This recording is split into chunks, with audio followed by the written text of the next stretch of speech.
Bismillahirrahmanirrahim. Allahumma sholli ala sayyidina Muhammadin wa ala alihi wa sahbihi ajma'in. Nama ba'du. Jalanallahu wa iyyakum min ahli khairi wa sa'ada fi dini wa dunya wal akhirah. Wa sahalallahu umurana wa umurakum wa umur ummati Muhammadin sallallahu alaihi wasallam fi syaril alam khususan fi Palestina wa ghairiha. Amin Allahumma amin. Salah satu yang selalu digaung-gaungkan oleh para pembatal nasab ini adalah ada narasi yang isinya itu memang sangat provokatif ya. Karena ada pemilihan diksi yang kurang tepat, yaitu satu Habib lebih utama dari 70 kiai. Jadi ini diadu-adu antara Habib dengan kiai. Padahal sebetulnya kalau ditarik konteksnya ini bukan masalah kiai, tetapi 70 orang alim. Dimana orang alim itu ya nggak mesti kiai pak ya. Kiai nggak mesti alim, alim nggak mesti kiai. Nggak ada keterikatan itu ya. Siapapun bisa alim dan kiai juga tidak mesti alim ya. Contohnya Ki Slamet kan tidak alim itu. Ki Slamet yang namanya kerbau itu ya. Nah ini saya sampaikan data ilmiah lah bahasanya, atau referensi dari mana ucapan itu bermuara atau berasal ya. Dimana sebetulnya ini bertentangan atau berselisih dengan apa yang pernah disampaikan oleh Syekh Nawawi dalam kitab Marokil Ubudiyah. Beliau mengatakan justru terbalik ya. Satu orang alim ya fukuh ya sitina. Satu orang alim itu lebih unggul daripada 60 syarif ya, atau habib lah bahasanya. Kalau kalian alergi dengan habib, oke, kita ganti syarif ya. Atau kalau kata kalian bukan Balawi, oke, berarti bukan Balawi ya, tapi keturunan Rasulullah lah, begitu ya. Saya mah gampang aja ya. Yang pertama saya bacakan dari kitab Al-Manhajus Sawi. Ini dari ulama Ba'alawi ya. Judulnya aja jelas itu ya. Yaitu Syarhu Usuli Tabaqati Sadah Al-Ba'alawi ya. Ini karya Al-Allamah Habib Zain bin Sumaid ya. Satu marga dengan Habib Bahar bin Smith kalau bahasa kita. Bismillahirrahmanirrahim. Wa dzakara sayyiduna Wajihuddin Abdurrahman bin Mustafa Al-Aidarus qaddasallahu sirrahu fi tarjamatihi li sayyidina Ra'sil Mukashafina Abdullah bin Husain As-Saqaf radhiyallahu anhu qala wa qad akhbarani ba'du thiqati. Saya akan sampaikan bagaimana cara menyikapi tulisan ini dari dua sisi ya. Ini kan semacam riwayat ya. Ada orang menukil ucapan orang, maka kita pakai standar riwayat hadis ya. Sampai di mana tadi? Wa qad akhbarani ba'du thiqat anil allamah Syekhul Masyayikh ya, atau Syekhul Masyayikh Abil Hasan As-Sindi ya. As-Sindi ini Pak, ulama top ya. Al-Madani radhiyallahu anhu, muhasyi al-kutubi as-sittati ya. Jadi dijelaskan di situ bahwa As-Sindi ini adalah yang memberikan hasyiah kepada kutubus sittah. Jadi mulai dari Sahih Bukhari, Sahih Muslim, Sunan Ibnu Majah, Sunan Tirmidzi, An-Nasai, Abu Daud ya, bahkan Musnad Imam Ahmad, bahkan juga memberi hasyiah kepada punya Al-Baidawi ya. Artinya ini bukan ulama kaleng-kaleng Pak, sudah dikenal dan bukan Ba'alawi ya, As-Sindinya ini. Jadi apa itu yang diriwayatkan tentang As-Sindi? Jadi ceritanya di sini Habib Zain bin Sumaid ini mengatakan bahwasanya ada Habib Abdurrahman bin Mustafa Al-Aidarus itu pernah menyebutkan ya, ketika sedang merilis biografi atau tarjamah dari Abdullah bin Husain As-Saqaf ya, sama-sama Ba'alawi. Tetapi sumber utamanya bukan Ba'alawi, jalur riwayatnya Ba'alawi, cuma sumber utamanya bukan Ba'alawi. Itu harus tahu dulu ya. Jadi bukan doktrinnya Ba'alawi ini ya, tetapi ucapan dari seorang ulama walaupun jalurnya memang dari jalur Ba'alawi.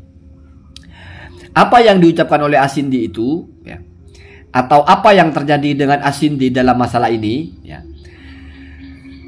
Perhatikan, annahu su'ilah, bahwasanya As-Sindi itu pernah ditanya fidarsihi di tengah-tengah ketika mengajar. Man afdolu, siapa yang lebih utama? Asy-syarifu awil alimu.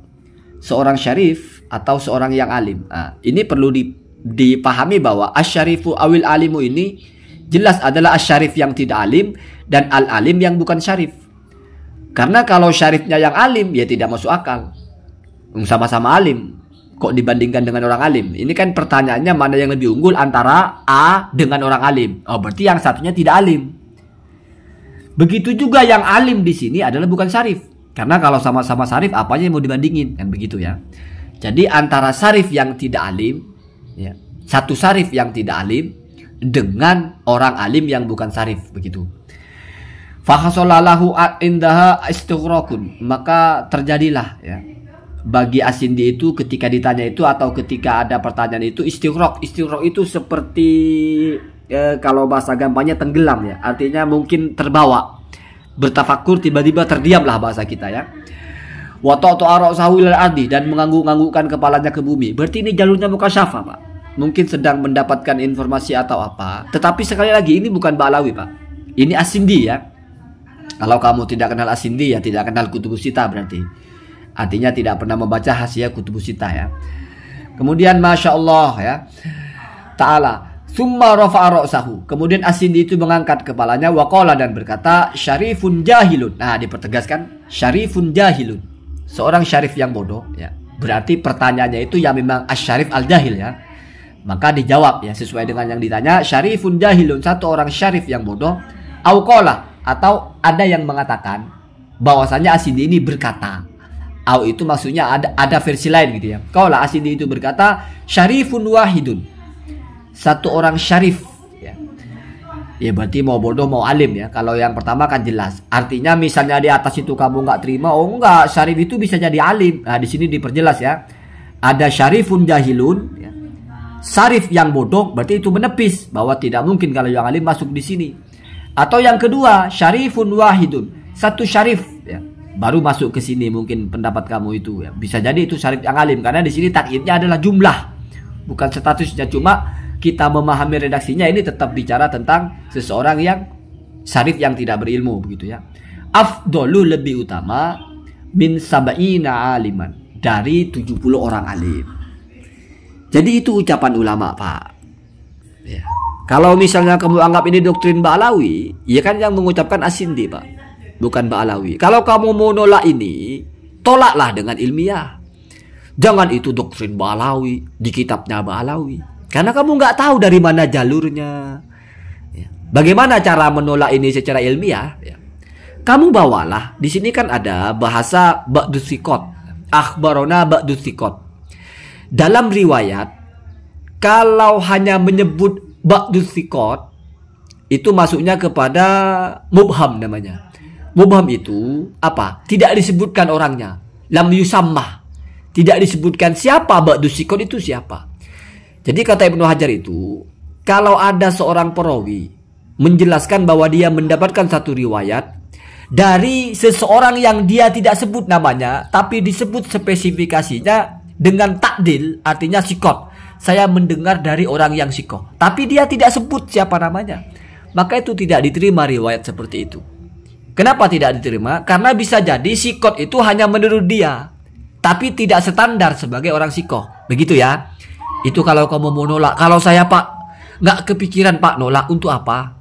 Tapi kalau kamu mau nolak, jangan lalu tuduh-tuduh itu doktrinnya Ba'alawi. Doktrinnya Ba'alawi dari mana? Mereka kan cuma baca. Ada sumbernya begini. Itu kan kitabnya Ba'alawi. Iya. Tapi kan yang ditulis ucapan siapa? Kitabnya Ba'alawi isinya fardu wudu ada 6. Doktrin Ba'alawi. Goblok. Enggak, Pak, yang enggak. Kalau mau nolak, tolak dengan cara yang elegan, berilmu.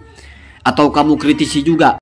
Misalnya dengan mengajukan gugatan atau pertanyaan. Ini Habib Zain bin Sumaid, mana jalurnya? Ya. Kok bisa langsung mengklaim wa dzakara sayyiduna Wajihuddin, padahal mereka ini kan tidak sezaman ya.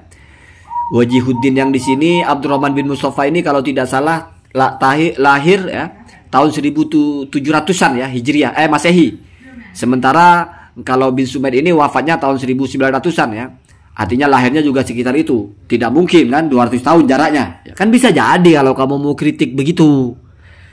Kritik boleh, Pak, tapi pakai ilmu. Jangan doktrin Ba'alawi. Doktrin Ba'alawi dari mana? Orang itu ada sumbernya. Jadi kalau masih mau mengkritik, mau menolak ini, ya boleh-boleh saja tapi elegan. Misalnya menggugat di masalah mubham. Mubham di sini maksudnya dari Asindi kepada Abdurrahman Bah Husain As-Saqaf itu lewat siapa? Kan begitu ya. Karena Mbah Husain As-Saqaf kan mengatakan akhbaroni ba'du thiqat. Ba'du thiqat itu siapa? Kok nggak menyebut nama? Karena menjadi masalah dalam hadis itu kalau nggak menyebut nama. Walaupun ini jangan ngegas kalau ngeritik begini. Karena ini sudah mukhtalaf ya, bisa diterima apa enggak? Karena spesifik di sini ada bahasa ba'du thiqat, ada bahasa thiqat, itu namanya sighatut ta'dil ya. Mari saya bacakan biar kamu melek ya. Bahwasanya hal-hal seperti ini tidak bisa digas kalaupun kamu mau nolak ya. Misalnya pakai kitabnya Ibnu Hajar Al-Asqalani ya, yaitu kitab Nuzhatun Nazar ya. Di sini jelas wala yuqbalu hadisul mubhami ma lam yusamma, dan tidak bisa diterima hadis dari jalur mubham ma lam yusamma selama yang mubham itu tidak disebutkan siapa namanya. Nah tadi itu ba'du thiqat itu kan tidak disebut namanya, anggap masuk ke sini ya. Lalu kenapa begitu? Li'anna syarto qabulil khabari adalatu ruwatihi. Karena syarat dari diterimanya sebuah berita adalah kethikohan atau keadalahan dari yang meriwayatkan. Waman ubhima ismuhu, dan barang siapa yang namanya disembunyikan atau samar tidak disebutkan, la yu'rafu ainuhu, maka berarti orangnya juga tidak diketahui. Fakaifa adalatuhu, lalu bagaimana tentang status adalah dia? Simulasinya begini, yang kita mendengarkan Maman berkata, saya mendapatkan hadis ini dari seseorang yang sikoh, tapi Maman tidak sebut siapa nama orang itu. Maka bagaimana kita bisa tahu kalau orang yang dimaksud Maman itu benar-benar sikoh ya? Toh kita tidak tahu siapa yang dimaksud oleh Maman itu, karena Maman tidak menyebut siapa namanya gitu, tapi cuma disebut sifatnya sikoh gitu ya. Nah, kira-kira seperti itu ya. Sementara syarat kita nerima adalah kita tahu bahwa benar-benar sikoh. Ini tahu orangnya aja enggak, apalagi sifatnya sikohnya gitu kira-kira. Wa kadza, ini yang masuk ya. Kalau yang atas itu kan hanya bicara sebatas tidak diketahui saja. Yang kedua ada catatannya. Wa kadza, begitu juga la yuqbalu, ditolak atau tidak diterima khabaruhu, khabarnya mubham itu, khabar yang atas tadi, walau ubhimah, walaupun perawinya itu disamarkan atau menjadi tidak jelas lah bahasanya, disembunyikan bilaf ta'dil, dengan menggunakan sighat ta'dil. Sighat ta'dil itu yaitu sikoh, itu namanya ta'dil Pak. Kalau mau waddo pemalsu itu namanya jaroh. Kalau sikoh itu namanya ta'dil, artinya kalimat positif ya, pujian positif atau penilaian positif gitu ya. Walaupun misalnya disembunyikan lalu diganti dengan kalimat positif ya, tadi qala sikotu, berkata orang yang sikoh, siapa Pak? Mubham namanya, tapi ada spesifikasinya atau ada deskripsinya, yaitu ta'dil ya. Ka'ayyakulah, semisalnya berkata ya seorang perawi itu arrawi ya, seorang perawi anhu, dari periwayat yang dia terima itu akhbaroni athiqatu, sama kan, berkata kepada saya athiqoh ya, seseorang yang sikoh. Ya ini kan satu orang. Kalau yang tadi itu kan akhbaroni ba'du thiqat ya, ba'dun itu kan bisa satu orang juga sama Pak, sebagian orang-orang yang sikoh ya. Maka redaksi seperti ini tetap ditolak ya. Kenapa? Karena kadza la yuqbalu, berarti ini bisa kamu pakai untuk menolak, tapi perhatikan dulu kelanjutannya ya. Li'annahu, alasannya apa? Karena sesungguhnya orang yang mubham itu qad yakunu thiqatan, bisa jadi ada orang itu sikoh adalah sikoh indahu, hanya menurut yang meriwayatkan saja. Jadi kalau saya bilang saya mendengar dari orang yang sikoh, bisa jadi sikohnya orang itu hanya menurut saya ya. Kemudian majruhan, tetapi ada orang itu adalah majruh ya, kebalikannya sikoh, padahal kata orang lain ya, orang itu justru tidak sikoh begitu ya, inda ghairihi, menurut yang lain. Jadi bisa jadi misalnya begini, saya dapat uang dari orang kaya, ya sebut dulu siapa yang kaya, bisa jadi itu kaya menurut kamu, sedangkan menurut orang lain kere, kan begitu. Ya kenapa kamu sebut kaya? Ya karena dia punya uang 1 juta. Kok bisa kamu sebut kaya? Ya dibandingkan kamu tidak punya uang. Tapi bagi yang punya uang 1 M kan itu kere. Maka standarkan dulu orang ini masuk sikoh apa enggak, masuk standar kaya apa enggak, begitu Pak ya kalau logikanya ya, kalau mau dirasionalkan. Kemudian wahada alal asoh, dan ini adalah yang paling benar. Jadi kalau ikut Ibnu Hajar, pendapat seperti ini adalah yang paling benar fil mas'alati, dalam masalah ini. Jadi berarti ini indikasi ada ikhtilaf ya, makanya setelahnya akan dibacakan ikhtilafnya. Artinya walaupun disebut sikoh, Tapi kalau kamu tidak sebut namanya, tetap tidak bisa diterima hadis kamu itu, karena jalur kamu itu mubham namanya ya. Jadi kalau kamu membawa jalur yang tidak disebutkan nama, walaupun sudah kamu kasih deskripsi, itu orang baik. Oh, nggak bisa ya. Tidak bisa diterima. Ya sama dengan tadi itu, Bahusin As-Sakaf itu tidak bisa diterima ketika mengatakan akhbaroni ba'du thiqat, selama tidak disebut namanya. Ini menurut Ibnu Hajar yang paling benar begini. Tetapi ada pendapat-pendapat lain. Coba perhatikan selanjutnya ya. Walihadan noktati, dan karena poin ini ya, nokta itu semacam poin ya, atau titik lah bahasanya ya. Apa itu? Lam tuqbal al-mursalu ya, atau lam yuqbal al-mursalu. Maka hadis mursal itu ditolak atau tidak diterima. Apa itu hadis mursal, Pak? Hadis mursal itu ketika kamu melompatkan satu periwayat. Jadi kamu mengatakan mendengar dari seseorang di mana sebetulnya sebelum kamu itu ada lagi jalurnya. Ya. Tapi kamu bilang dari Maman, padahal tidak mungkin Maman langsung ke kamu. Ya. Mesti di situ ada jalur lain. Contohnya misalnya seorang tabi'in mengatakan saya mendengar, atau anin nabi ya, tidak mungkin tabi'in mengatakan saya mendengar dari nabi, yang tabi'in dari Rasulullah. Tapi dia tidak sebut jalurnya siapa, kamu jalur sahabatnya siapa. Itu namanya mursal, Pak ya. Mursal. Kenapa ini juga dimasukkan ke sini? Ya karena tidak disebut, Pak, siapa namanya gitu loh. Atau misalnya kamu mengatakan saya meriwayatkan dari Soekarno. Kan Soekarno sudah nggak ada sekarang, Pak. Kamu masih hidup. Mesti ada jalur lain, Pak. Ini tidak dibicara baca di buku ya. Enggak, ini langsung transmisi ya. Kamu dari siapa? Ke Soekarno itu dari siapa? Kan nggak mungkin langsung dong. Kamu tidak mungkin ketemu Soekarno. Nah, begitu. Tapi ini dari siapa? Ke Rasul, dapat berita dari Rasul itu melalui jalur siapa?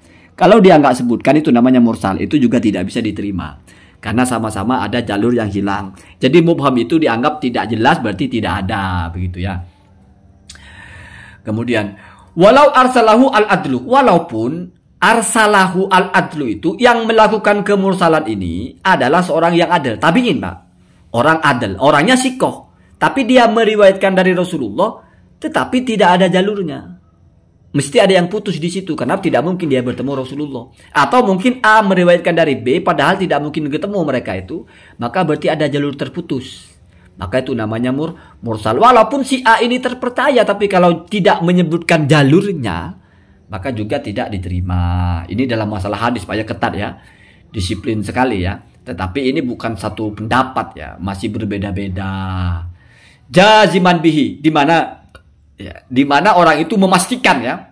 Memastikan saya mendapatkan dari orang itu ya. Atau bukan saya mendapatkan ya. Orang itu benar-benar mengatakan, jaziman itu memastikan. Jadi ada orang yang adil ya, ada orang yang siko memastikan si Maman berkata begitu. Tapi dia tidak langsung dengar dari Maman. Ada satu jalur, cuma jalurnya ini hilang. Maka itu tetap ditolak. Itu namanya mursal. Seorang tabi'in memastikan dari Rasulullah SAW ya. Tidak mungkin tabi'in mau berbohong kan. Tetapi jalurnya siapa? Begitu ya. Disiplin ya. Disiplin dalam rawi. Saya juga mau coba disiplin ketika membaca kitab. Harfan-harfan walaupun agak rumit ya. Kenapa? Karena kalau kita memahami kitab itu harfan-harfan itu kan setiap kata harus kita jelaskan apa maksudnya ya. Ya kalau kita mengulas bahasa sendiri kadang-kadang justru lafaz-lafaz di situ banyak terlewat.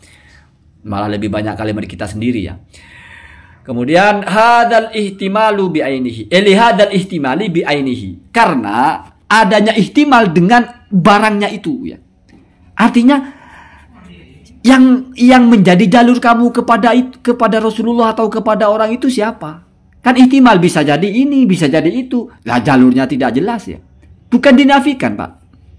Bukan dianggap lalu kamu berdusta mengada-ngada. Tapi kalau kamu tidak sebut, tidak presisikan ainnya itu siapa, materinya itu siapa, jalur kamu siapa, maka tetap ada ihtimal. Ya. Nanti masuklah kepada muhmal ya, antara perbedaan mubham dan muhmal ya. Muhmal itu kamu sebut satu orang tapi tidak spesifik. Yang mana ini kan ada orang yang nama begini, ada beberapa orang. Yang mana yang kamu maksud? Tidak kamu tayin. Itu namanya muhmal ya. Muhmal tapi pakai H, itu rumit bahasanya ya. Tetapi maksudnya di sini ada ihtimal kalau tidak salah begitu. Ada kemungkinan-kemungkinan. Kalau ada kemungkinan-kemungkinan berarti tidak jelas. Jalur itu harus jelas ya. Kalau tidak jelas repot nanti ya. Kemudian wakilah. Itu. Di sini menggunakan siqat tamrid. Ya kenapa? Karena kalau kata Ibnu Hajar yang ahsoh ya ditolak. Wakilah Tapi dikatakan juga yukbalu, itu bisa diterima. Tamasukan bidohir ya. Dengan berpegang kepada asas hukum dohir ya, atau ya secara yang nampak ya. Apa itu? Idzil jarhu ala khilafil asli. Karena jaro itu mesti adalah ketika menentang atau bertolak dengan hukum asal. Maksudnya dasarnya itu ya, namanya perawi, namanya ulama itu kan baik. Ya. Jaro itu mesti menyimpang dari hukum asalnya ya. Karena secara dohirnya begitu, yang namanya ulama dohir itu mesti baik. Jaro itu keluar dari situ. Maka kelanjutannya di sini ya. Kalau misalnya orang itu tidak dijelaskan dia itu majruh ya, dia itu ada ada cacatnya, maka walaupun tidak disebut, ya berarti kita kembalikan kepada dohirnya saja ya. Selama dia itu tidak disebutkan cacatnya, maka berarti tidak ada cacatnya. Kalau tidak ada cacatnya berarti sikoh. Begitu Pak ya. Itu kan salah satu pendapat. Jadi ada yang bilang, ya walaupun tidak disebut, ya selama orang itu tidak dikenal buruk, yang walaupun tidak dikenal, ada ihtimal ada apa, tapi kita kembalikan ke hukum asal. Karena jaro itu khilaful asli. Khilaful asli itu maksudnya Pak, standarnya rawi itu kan baik adalah ketika ada yang ternyata buruk, entah su'ul hifdz, entah apa, itu kan berarti sudah keluar dari posisi asalnya. Kalau kembali ke posisi dasar, memakai usus dasar, secara dohir selama tidak disebut dia itu majruh ya, bukan marju ya, majruh ya. Majruh itu punya cacat, maka berarti dipakai hukum asalnya, dia berarti sikoh, maka diterima begitu. Wakilah ada pendapat lain ya. Kalau yang pendapat kilah pertama ini kan pokoknya selama tidak ada jarohnya berarti dia sudah benar gitu, sudah diterima ya. Kemudian ada juga pendapat yang lain. Lain di sini maksudnya adalah punya spesifikasi sendiri, walaupun secara dasar sama, yaitu menolak pendapatnya Ibnu Hajar itu. Artinya berselisih dengan pendapatnya Ibnu Hajar. Karena kalau Ibnu Hajar kan jelas menolak, ini berarti yang menerima ya, walaupun ada spesifikasinya. Makanya saya bilang yang lain, agak berbeda lah, agak lain lah bahasanya ya. Wakilah dan dikatakan juga, in kanal qailu aliman, apabila yang mengatakan ini orang alim, artinya saya bilang saya dapat hadis dari orang yang sikoh. Yang sikohnya itu kan bohong Pak, tidak saya sebut namanya, samar. Tapi sayanya orang alim misalnya ya. Maka ajza'ahu dzalika, maka hal itu sudah mencukupinya. Artinya itu sudah cukup. Berarti tolak ukurnya itu terletak kepada sayanya. Kalau yang bilang saya, ini kan alim berarti. Misalnya ya, bukan ini contoh saja, saya enggak orang bodoh ya. Artinya kamu percaya kepada saya, maka saya dapat dari siapapun, kamu percaya kepada saya gitu ya. Walaupun kamu tidak tahu saya dapat dari mana. Ini kan juga bisa dipakai Pak ya. Fi hakiman yuwafikuhu, bagi orang yang sudah menyepakati ya, atau sudah mengikuti kepada orang alim itu ya, fi madhabihi, di dalam madhabnya ya. Jadi ini kan sering juga diucapkan oleh Imam Malik, haddatsani asyiqatu misalnya ya. Imam Malik tidak menyebut. Imam Syafi'i juga pernah begitu ya, haddatsani asyiqatu, walaupun sudah dilacak kalau Imam Syafi'i berkata begitu, yang dimaksud asyiqatu itu siapa, yaitu gurunya atau siapa gitu yang udah diketahui ya. Tapi Imam Syafi'i mungkin menggunakan pujiannya saja, tidak menyebut nama tapi menyebut pujian ya. Sama dengan kita kalau anak kita datang, wah si ganteng datang. Itu kan orang sudah tahu maksudnya anaknya, karena orang ini sudah dikenal kalau menyebut si ganteng itu siapa. Wah si berduit datang misalnya ya. Atau wah si alim datang, wah si jujur datang misalnya. Itu kan sama masuk kepada sigot-sigot takdil ya, memuji ya. Atau positif ya. Nah bisa jadi juga ini kalau yang berkata itu orang alim, maka bagi orang yang mengikuti orang alim tersebut ya dalam madhabnya, artinya misalnya Imam Syafi'i berkata begitu, maka ashab Syafi'i ya, berarti yang mengikuti Imam Syafi'i ya, maka itu berlaku untuk mereka ya.